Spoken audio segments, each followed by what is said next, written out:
2주 전에 친구 집에 가서 놀다가 가전제품 놓고 이런 선반이 있는데 그게 굉장히 두껍고 굉장히 선반? 큰 거예요. 여러분들이 상상하시는 것보다. 근데 어떻게 하다가 딱 제가 기대게 된 거예요. 근데 그게 그 선반이 제 아킬레스건 쪽으로 해서 발목, 다리, 그 발등 이쪽으로 다 떨어지면서 아우, 아직도 많이 어떡해, 부어 어머나. 있어요. 그래서 제가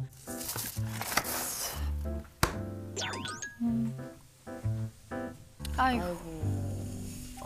아이고. 친구분한테 다 시키는 이유가 있었네요. 그랬네요. 좀 앉아있어야 되잖아. 아이고. 오, 시원하다.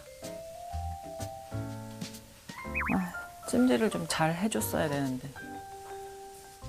일단은 저희 오빠가 골다공증 진단을 받은 거예요. 저희 엄마도 골다공증이 있으시고 또 골절 경험도 있으시고 그래서 이게 가족력이 있다 보니까 그것도 첫 번째로 너무너무 걱정이 됐었고 갱년기 때 가장 여자들이 많이 생기는 질환 중에 골다공증이 있기도 하고 맞습니다. 이제 앞으로 배우 생활도 계속 하고 싶은데 이 뼈 건강이 저는 너무 걱정이 되더라고요. 네.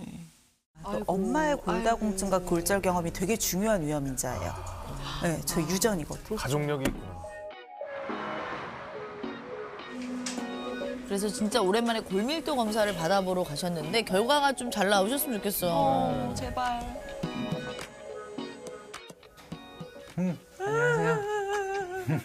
마치고 왔습니다. 무서워. 야, 덩달아 무서워.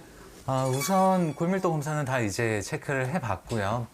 여기 쪽 대퇴골 쪽 목 부분이 약해진 거는 골 감소증 단계예요. 골 감소증 벌써. 단계는 바로 골다공증 직전 단계이기 때문에 여기서 조금만 관리를 잘못하시면 결국 골다공증으로 넘어가게 되거든요.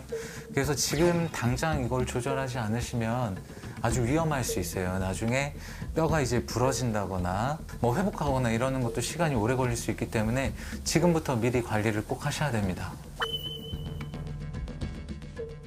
사실 뼈라고 하면 이제 노출된 부분이 아니기 때문에 이게 어떤 상태인지 알기 힘들잖아요. 그래서 미리 관리하기가 참 쉽지가 않은 것 같습니다. 맞아요. 하지만 보이지 않는다고 해서 관리를 소홀히 하셔서는 절대로 안 되는 부위 중에 하나예요.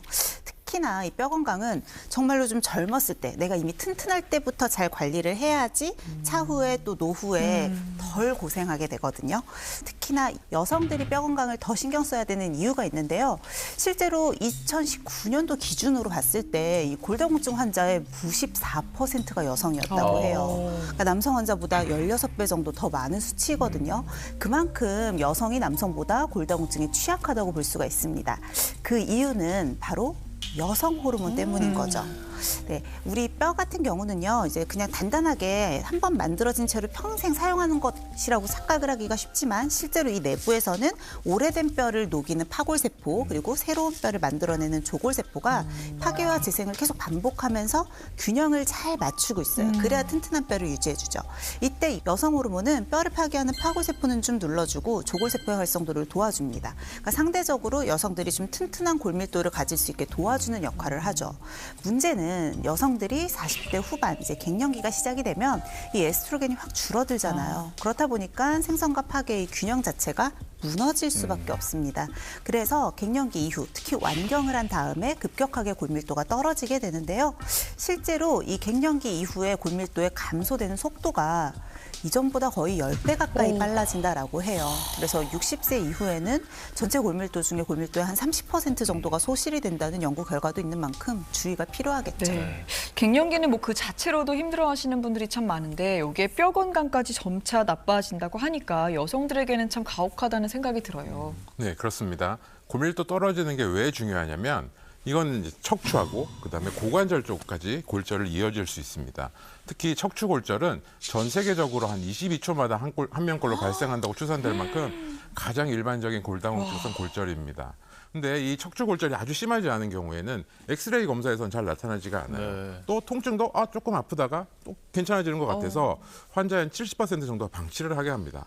근데 이거의 가장 큰 문제는 이 척추 골절은 그냥 뒀다가는 사망에까지 이룰 수 있습니다. 그래서 매우 조심하셔야 되는데요. 실제로 연구에 따르면 척추가 골절된 사람은 그렇지 않은 사람보다 사망률이 8배나 높고 골다공증 환자가 고관절 골절을 입은 경우에는 6개월 내 사망률이 무려 20%나 된다는 그런 보고가 있습니다. 어르신들 갑자기 막 그죠? 그러니까.